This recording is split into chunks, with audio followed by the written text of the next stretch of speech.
Bienvenue dans Big Boss. Notre émission vous emmène aujourd'hui dans les coulisses de l'un des plus grands groupes de parapharmacie, Medimarket. À sa tête, un Bruxellois, Yvan Verhoestraat. Bienvenue. Merci, bonjour. Alors, en réalité, à vrai dire, c'est peut-être l'une des dernières interviews télévisées que vous allez nous donner en tant que CEO de Medimarket. Mais oui, c'est vrai, toutes les bonnes choses ont une fin et c'est vrai que je vais passer la main à Cédric Antoine le 1er juin. On en reparlera bien sûr dans cette émission. À vos côtés, puisque vous n'êtes pas seul en plateau, nous ne sommes pas seuls. Il y a aussi Luc Van Dries, vous êtes journaliste à l'Echo et vous connaissez bien Medimarket, vous la suivez depuis sa création. Oui, bonjour d'abord. Oui, effectivement, Medimarket depuis sa création, peut-être pas tout à fait, mais effectivement déjà depuis quelques années. Et je dirais que l'élément le plus marquant, évidemment, c'est la vitesse de croissance de cette entreprise qui est passée d'une première parapharmacie à Gosselies en décembre 2014, pour en arriver à 56 aujourd'hui, sans compter 26 pharmacies, 7 points de santé, magasins de santé, etc.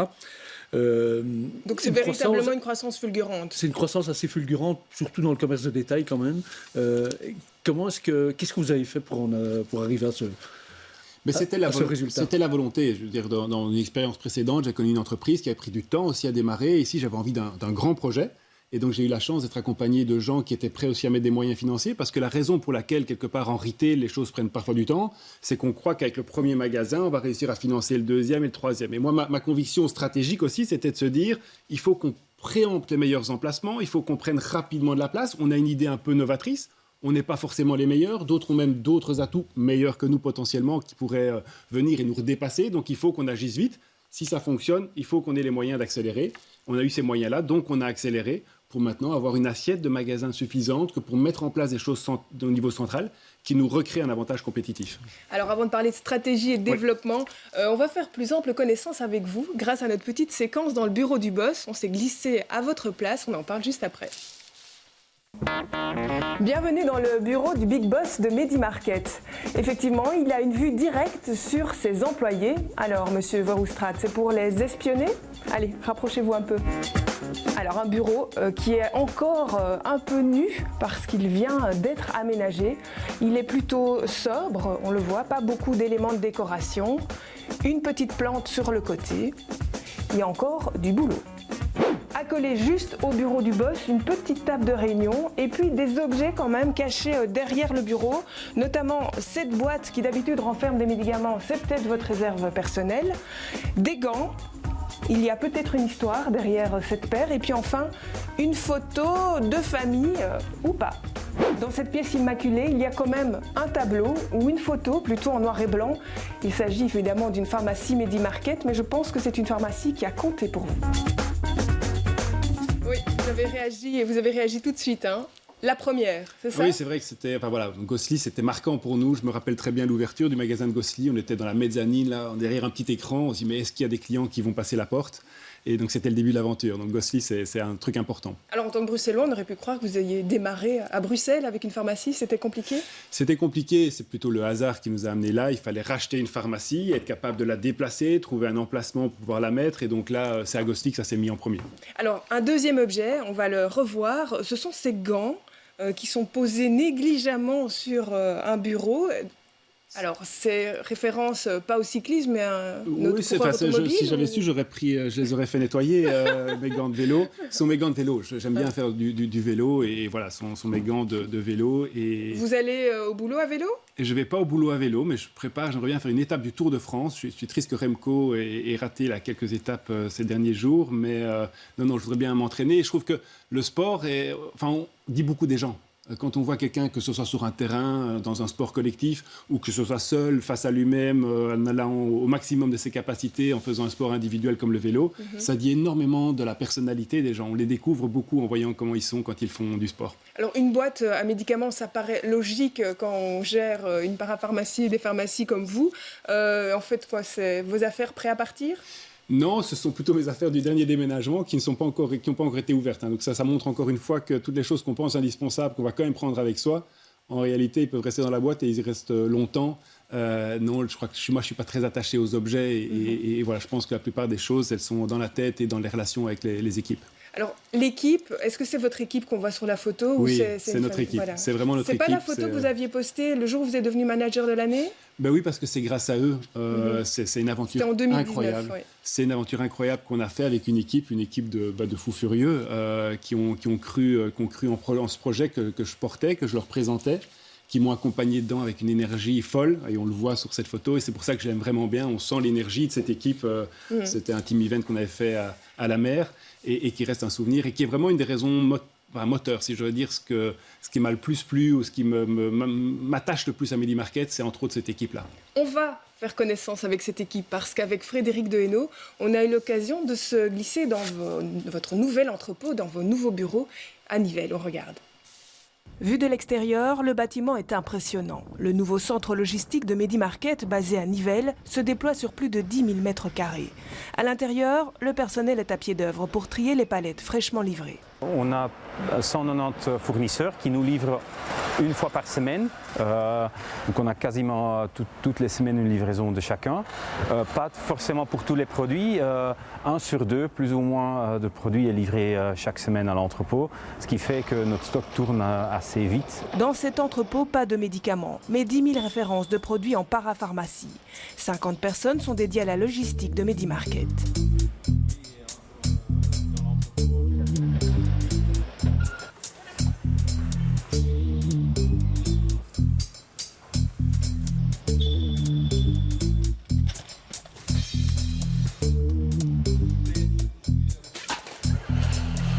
Des équipes qui travaillent 6 jours sur 7 et parcourent pas mal de kilomètres dans ces allées pour préparer les colis distribués ensuite vers les 56 magasins du groupe.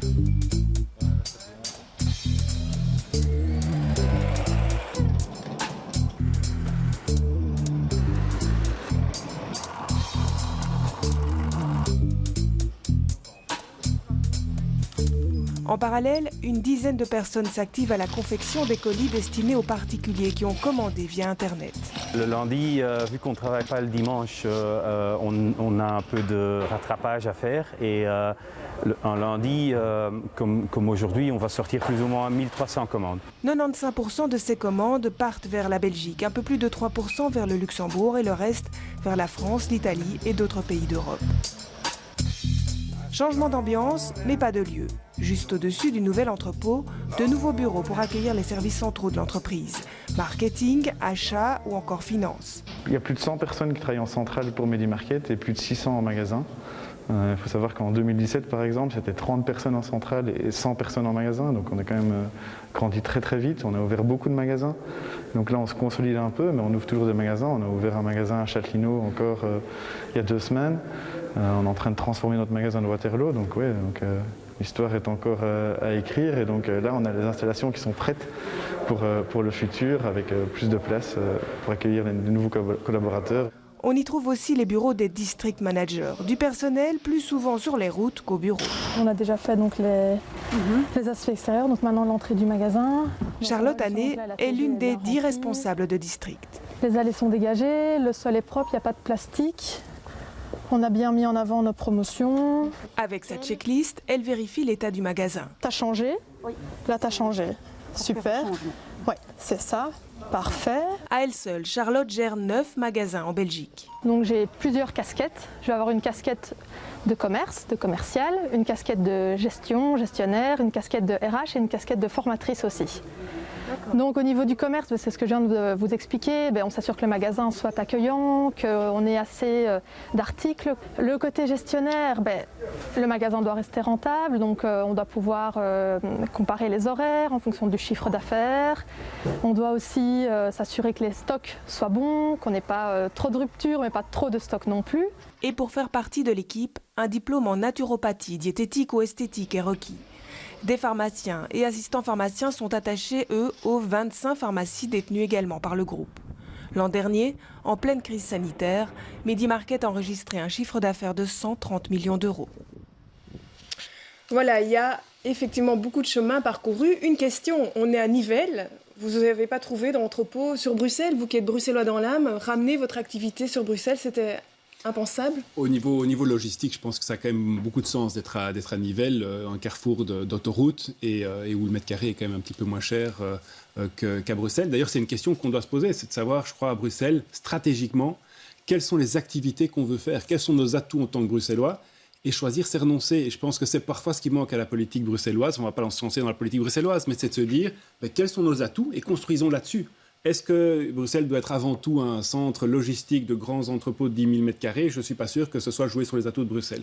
Choisir et faire une stratégie, c'est renoncer aussi à certaines choses et c'est travailler avec une différenciation. Medi-Market n'est pas la même chose qu'une pharmacie de quartier. Donc votre ancrage bruxellois, vous le défendez en justement restant avec vos magasins plus sur Bruxelles qu'ailleurs? Nos magasins sur Bruxelles, certains services centraux sur Bruxelles et puis voilà, Bruxelles fait partie intégrante de notre stratégie, est au cœur de notre développement. Mais voilà, chacun doit avoir... Bruxelles doit rester une ville commerciale aussi. Je pense qu'il a un rôle commercial et parfois on l'oublie aussi à Bruxelles.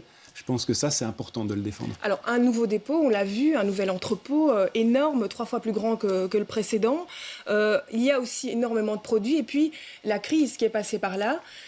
À la même époque, l'été dernier, on ne pouvait pas partir voyager. Ici, on pense que certaines frontières rouvrent. Ça a été un coup dur pour Medi-Market, notamment parce que c'est la saison où vous vendez énormément de produits solaires. C'est un de vos produits phares, c'est une période phare.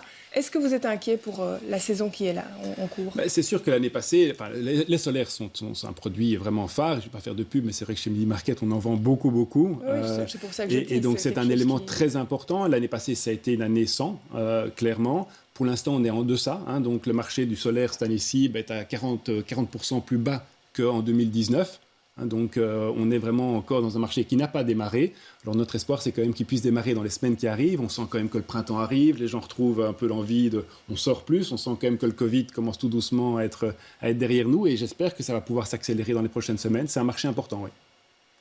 L'e-commerce aussi. Oui. Alors, l'e-commerce, vous avez forcément avec la crise qu'on a connue et qu'on connaît encore, comme d'autres, vous avez dû, développer vos activités dans ce créneau-là. Ça représente quelle part de vos revenus aujourd'hui? C'est 10% de nos revenus aujourd'hui sont réalisés via Internet. Ça a été une grande leçon aussi d'humilité, cette crise, parce que c'est vrai, l'accélération qu'on a connue sur le web, c'était en 3 jours. Notre volume a triplé les premiers jours de la crise l'année passée.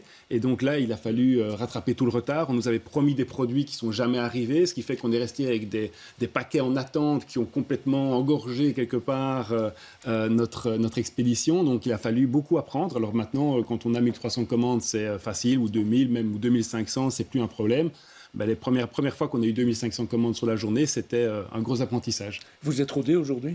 Aujourd'hui, on est rodé. On a vraiment évolué. Nos process ont évolué, sont beaucoup plus solides et nous permettent justement de réagir. En Black Friday, par exemple, on n'a pas pris de jour de retard, on a pu l'absorber, alors qu'auparavant, c'était toute une aventure. Venons-en à vos relations avec les pharmacies traditionnelles, entre guillemets. Il y a 2 ans, l'autorité de la concurrence vous avez donné raison face à l'ordre des pharmaciens, en le sanctionnant pour entrave au développement de Medi-Market. Est-ce que ça a changé beaucoup de choses dans le développement de la partie pharmacie de Medi-Market? Disons que toutes les relations qui ont été difficiles avec les pharmaciens traditionnels et avec l'ordre des pharmaciens au démarrage nous ont quand même causé pas mal de préjudice. Il a fallu avoir le cœur bien accroché, que ce soit pour nous ou nos actionnaires. On s'est demandé à certains moments si on n'allait pas devoir carrément arrêter le projet parce qu'il y avait tellement d'attaques dans tous les sens. Il y avait des boycotts qui étaient organisés. Après une semaine, tous les pharmaciens de la région interdisaient aux grossistes de nous livrer sinon ils arrêtaient de commander chez eux. Donc c'était quand même des choses qui sont très dangereuses. Vous n'avez qu'un magasin, vous n'êtes pas encore très solide pour affronter tout ça. Ça s'est apaisé. Et la décision de l'autorité de la concurrence a vraiment été un moment charnière, je pense, où chacun a pris conscience qu'il fallait respecter les avis et la manière de voir des uns et des autres. Moi, j'ai énormément de respect pour les pharmacies traditionnelles. Je pense que c'est bien qu'il y ait différents modèles en Belgique et Medi-Market est un autre modèle. Et aujourd'hui, avec l'ordre, on est rentré plutôt dans une discussion. Alors, on n'est pas forcément toujours d'accord, mais là où c'était systématiquement des procès et une volonté, je pense, de détruire, c'est ce que l'autorité de la concurrence disait, détruire Medi-Market, on n'est plus dans cette logique-là, on est dans une logique, et je pense qu'ils se sont rendus compte qu'on était des gens aussi qui étaient prêts à discuter, à réfléchir et à évoluer ensemble. Alors justement, vous parlez de ça et vous avez une formule de franchise que vous venez de lancer en location-gérance pour les pharmaciens. Est-ce que la tendance ne s'inverse pas? Ce n'est pas une manière aussi de vous réapproprier ce secteur? Mais oui, je pense que Le rôle de la pharmacie doit évoluer et aujourd'hui, la pharmacie d'il y a 30 ans n'est plus la même. Je pense que c'est fondamental d'être accompagné, d'être efficient dans ce marché-là qui est très fragmenté. Hein. C'est 5000 petites pharmacies en Belgique qui travaillent les indépendants travaillent de manière très indépendante. Or, on se rend compte que pour être efficient, il y a des économies d'échelle à s'appuyer sur quelqu'un qui peut vous aider sur certaines choses qui ne sont pas votre cœur de métier. Et vous avez des candidats pour le moment ? On a pas mal de candidats. Alors, on ne veut pas aller trop vite parce qu'on veut justement bien faire les choses. Mais c'est vrai que quand vous êtes pharmacien, vous n'êtes pas forcément comptable, vous n'êtes pas forcément directeur des ressources humaines, vous n'avez pas une formation commerciale très importante. Et tout ça, c'est des choses qu'on peut apporter. Notre outil logistique, on en parlait tout à l'heure, mais avoir un outil logistique comme ça où les produits peuvent être livrés et ils sont stockés et arrivent plutôt que des livraisons directes dans tous les sens avec des factures et des obligations diverses et multiples, les systèmes informatiques. Enfin, il y a moult choses qui peuvent être mutualisées, mises au service d'un franchisé, d'un indépendant, d'un pharmacien qui garde toute son autonomie, qui n'est pas forcément très riche ou fils de pharmacien au départ, ce qui est aussi important, mais qui est par contre un entrepreneur, quelqu'un qui a envie de développer son affaire, on lui met à disposition et à lui d'y aller après. Mais donc vous n'avez pas encore beaucoup de candidats, mais... On a plus de candidats que de projets qu'on veut faire. Donc on est plutôt là en train d'approfondir et de terminer la discussion sur les 3 premiers projets qu'on veut faire, les 3 premiers pilotes qu'on veut faire là, dans les prochains mois. Et puis après, on accélérera une fois qu'on est sûr que tous les SLA, les accords quelque part de coopération sont clairs et précis pour tout le monde. Alors là, on pourra accélérer un petit peu plus. Allez, parlons chiffres. On a choisi un chiffre avec vous, Luc, aujourd'hui, de le mettre en avant. On va le regarder. C'est celui de 200 millions d'euros. Oui, alors c'était un objectif que s'était fixé Medi-Market. En fait, j'ai regardé dans l'historique de ce qu'on a écrit sur Medi-Market. Ça remonte déjà à quelques années, 2017 ou 2018. Cet objectif n'a pas été atteint pour les raisons que l'on devine. Est-ce que le Covid est vraiment la seule explication ? Ah oui, on garde ce chiffre. Alors, il y a beaucoup de chiffres qu'on a annoncés. On avait d'abord dit 7 magasins en 2020, puis on a fait 20 magasins en 2020, puis pour finir, on a fait 45 magasins en 2020, donc on a connu une vraie accélération. Donc à un moment donné, moi je me suis dit, il faut qu'on se mette un autre challenge encore beaucoup plus grand, et on a dit 200 millions en 2020. En 2020, on a été fermé pendant plus de 2 mois et puis on a connu la deuxième vague où la moitié de nos magasins étaient aussi fermés. Donc on n'aura pas atteint notre objectif. Mais le groupe, je ne perds pas espoir que dès cette année-ci, donc 1 an plus tard, dès cette année-ci, nous atteignions le chiffre d'affaires de 200 millions d'euros dans le groupe Medi-Market. C'est ça. Après les premiers mois, ça vous paraît réalisable ? Oui, les premiers mois, alors on n'avait pas prévu dans notre budget, je ne vais pas vous cacher, qu'il y ait une 3e vague. Quand on a fait notre budget l'année passée, on se disait qu'après la 2e, on allait être tranquille.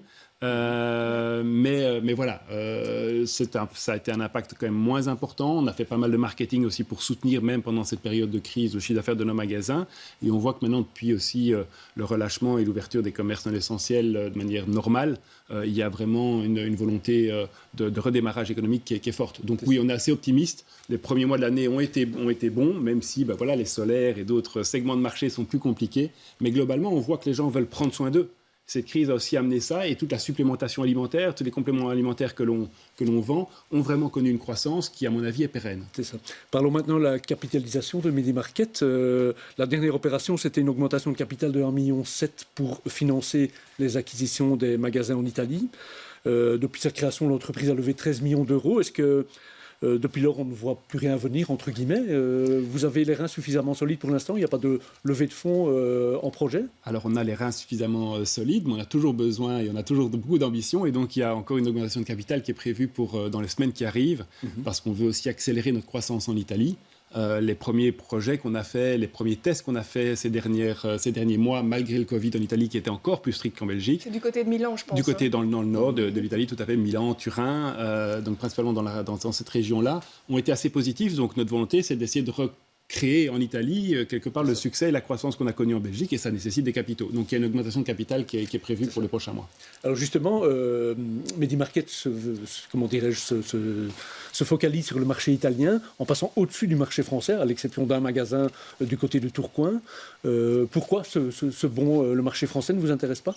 Le marché français est moins intéressant selon nous. Nous, ce qu'on essaye de faire, c'est faire les choses différemment. Moi, ce à quoi je crois au niveau du business et dans beaucoup de choses, c'est que refaire la même chose que les autres un peu mieux, il faut être vachement doué. On n'est peut-être pas, voilà, on a peut-être pas assez doué pour ça. Moi, je préfère faire les choses différemment. Et en Italie, on voit qu'il y a encore de la place pour faire les choses différemment. Moins en France. En France, où il y a quand même déjà pas mal de grandes pharmacies qui proposent des prix démocratiques et donc qui ont des modèles qui sont plus proches du nôtre. En Italie, c'est plus différent, c'est plus compliqué parce que la législation est encore un peu plus stricte, il y a moins cette habitude-là, mais je préfère arriver et me battre pour faire quelque chose un peu en plus en disruption, un peu plus en rupture, que de refaire la même chose qui existe déjà. Quand vous étiez élu manager de l'année, on s'était rencontrés en 2020, vous aviez évoqué l'Espagne aussi. C'est toujours dans les cartons ou c'est abandonné ? Non, l'Espagne est toujours dans les cartons. En même temps, il faut le faire au rythme où l'entreprise peut absorber aussi tout ça. Et c'est vrai qu'on a quand même connu une année difficile, je veux dire, aussi au niveau de la Belgique, avec la crise qu'on a connue. Et donc, il ne faut pas se lancer dans 50 projets en même temps. On a une consolidation à faire en Belgique. On a un vrai case pour en faire un success story en Italie. Et puis, il faudra envisager d'autres pays. Et je pense que l'Espagne pourrait être un pays intéressant parce qu'il a aussi la possibilité de faire les choses différemment. Alors ce sera peut-être le challenge pour votre successeur, Cédric Antoine. Ça a été annoncé officiellement il y a quelques jours. Cédric Antoine, qui est l'actuel directeur général exécutif de Cora Belgique Luxembourg, va vous remplacer d'ici peu. C'est prévu pour le 1er juin. On va l'écouter parce qu'on a eu l'occasion de l'interviewer. On lui a demandé ce qu'il avait envie d'apporter à votre entreprise et puis comment il appréhendait la perspective que vous y soyez encore un petit peu. On l'écoute. Je pense que j'ai à la fois cet esprit entrepreneur, donc je serai très sensible à l'envie, à l'entrain et à l'envie d'innovation qui motive les troupes actuellement. Mais d'un autre côté, je pense que j'ai aussi une connaissance approfondie des méthodes, des systèmes d'organisation, des types de management également, qui peuvent permettre à l'équipe de gagner en maturité et de devenir peut-être progressivement aussi plus autonome. On a été très clair aussi avec les équipes, ils n'auront pas 2 patrons. Donc jusqu'au 31 mai, c'est clairement Yvan leur référent. Et à partir du 1er juin, ça devient moi. Et ça veut dire qu'on aménage aussi notre manière de travailler et les lieux dans lesquels on va collaborer ensemble. Et on a prévu, pour les semaines à venir, de se voir plutôt en dehors du siège de Nivelles, pour justement qu'il n'y ait pas d'ambivalence, il n'y ait pas de faux semblants. J'aimais bien ce terme, pour qu'il n'y ait pas de faux semblants. C'est vrai que vous gardez un pied dans l'entreprise puisque vous restez administrateur, oui, je le dis bien, et actionnaire. Les rôles sont clairement établis entre vous, comme l'a dit Cédric Antoine. Oui, c'est clair. Et moi, j'ai pas du tout, d'abord, c'est pas de mon caractère, mais j'ai pas du tout envie de jouer la belle-mère et d'être sur ses pieds. Je pense que pour qu'il puisse être efficace, il faut que ça soit vraiment lui le patron. C'est lui qui sera seul patron à bord, opérationnel dès le 1er juin, et j'ai toute confiance dans le fait qu'il va relever le challenge de manière brillante. Quels sont vos projets à court terme, au fond ? Mes projets à court terme, c'est de m'aérer l'esprit, d'avoir l'obligation de se réinventer. Moi, je voudrais vraiment me dire, et j'ai déjà eu la chance de le faire une fois dans ma vie, mais avoir le luxe de se dire, j'ai rien et je suis obligé de me réinventer. Je ne suis pas dans une cage dorée, prisonnier d'une habitude ou de... Non, réinvente-toi et essaie de trouver quelque chose qui a du sens pour demain. C'est ça votre moteur, repartir de zéro ? Oui, je pense que, en tout cas, moi, c'est la passion, en fait. Moi, je suis quelqu'un qui vit par passion, qui est motivé par ça, et donc relancer un challenge et relancer une aventure, ça me passionne. Vous pourriez revenir à la politique, par exemple. Je vous rappelle, vous étiez le plus jeune conseiller communal à 18 ans, CDH à Woluwe-Saint-Pierre, pas me tromper. Est-ce que la politique, ça vous donne encore envie ? La politique, c'est une passion. Donc ce critère-là est rempli. Après, la réalité, c'est est-ce qu'on peut rester passionné en faisant de la politique ? Et en tout cas, j'avais estimé qu'il fallait d'abord passer par le monde de l'entreprise, par le fait d'acquérir aussi une autonomie financière pour ne pas être dépendant de la politique, pour que ça puisse potentiellement rester une passion. Ça fait partie des choses auxquelles je réfléchis parfois en me rasant le matin, c'est comme ça qu'il faut dire, non ? Ouais. Mais ça dépend. S'il y a moyen d'avoir de l'impact, s'il y a moyen de faire les choses bien, et ce n'est pas facile dans le monde particratique belge, très fragmenté qu'on a aussi en Belgique, comment avoir réellement de l'impact dans la politique ? Ça sera peut-être faire de la politique autrement qu'en faisant des élections. Je n'en sais rien au jour d'aujourd'hui. Je laisse toutes les pistes ouvertes. Quand vous regardez en arrière, ce sera ma dernière question, rétroviseur en arrière, quelle est la chose dont vous êtes le plus fier ? Les 650 personnes de l'entreprise, sans hésitation. On a des gens qui nous ont rejoints en sortant de l'école, qui sont aujourd'hui district managers. On a des gens qui ont commencé assistantes en pharmacie, qui sont devenus acheteurs. On a des gens qui m'ont fait confiance alors qu'ils étaient plus âgés que moi, qui avaient plus d'expérience que moi et qui ont transformé cette entreprise, comme Marc Tricot, avec qui on a développé ce projet. Enfin bref, tous les gens qui m'entourent et qui ont fait de cette entreprise ce qu'elle est aujourd'hui, ça c'est vraiment ce dont je suis le plus fier. Merci beaucoup Yvan Verhofstadt. Merci beaucoup Luc Van Driest d'avoir été nos invités. L'émission touche déjà à sa fin. On se retrouve dans un mois avec le dernier Big Boss de la saison et ce sera une femme. Ne ratez pas ça. À bientôt. Merci.